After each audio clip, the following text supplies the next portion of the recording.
Black Beauty by Anna Sewell. Chapter 14. James Howard.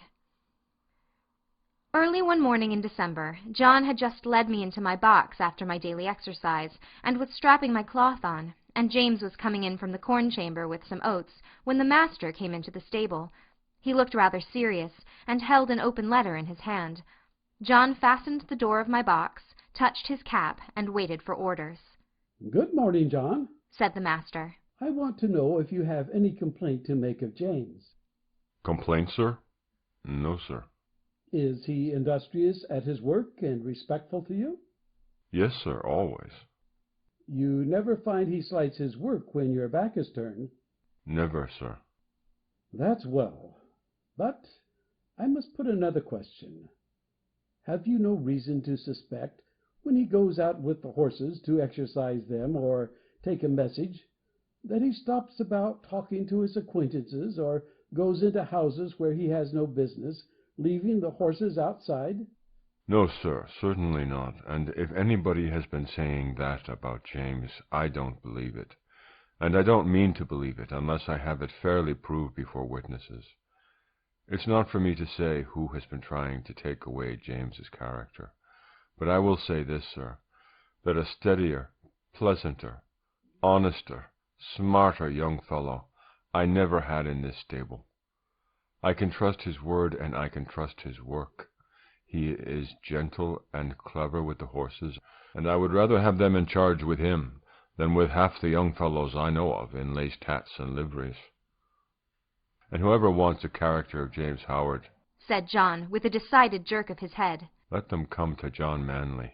The master stood all this time grave and attentive, but as John finished his speech a broad smile spread over his face, and looking kindly across at James, who all this time had stood still at the door, he said, "James, my lad, set down the oats and come here.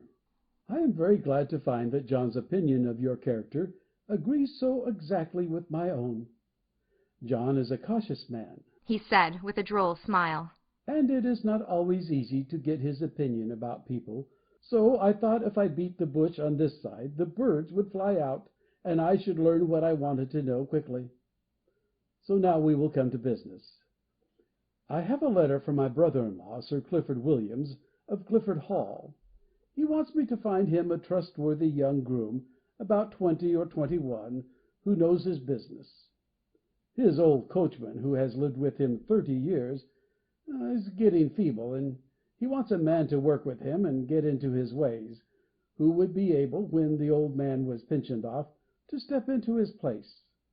He would have 18 shillings a week at first, a stable suit, a driving suit, a bedroom over the coach-house, and a boy under him. Sir Clifford is a good master, and if you could get the place it would be a good start for you.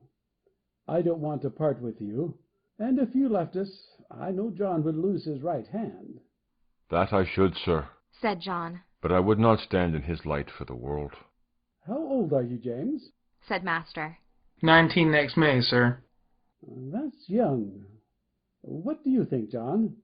"Well, sir, it is young, but he is as steady as a man, and as strong and well grown, and though he has not had much experience in driving, he has a light, firm hand and a quick eye, and he is very careful, and I am quite sure no horse of his will be ruined for want of having his feet and shoes looked after." "Your word will go the furthest, John," said the master, "for Sir Clifford adds in a postscript, 'If I could find a man trained by your John, I should like him better than any other.' So, James, lad, think it over. Talk to your mother at dinner time, and then let me know what you wish." In a few days after this conversation, it was fully settled that James should go to Clifford Hall in a month or 6 weeks, as it suited his master, and in the meantime he was to get all the practice in driving that could be given to him. I never knew the carriage to go out so often before.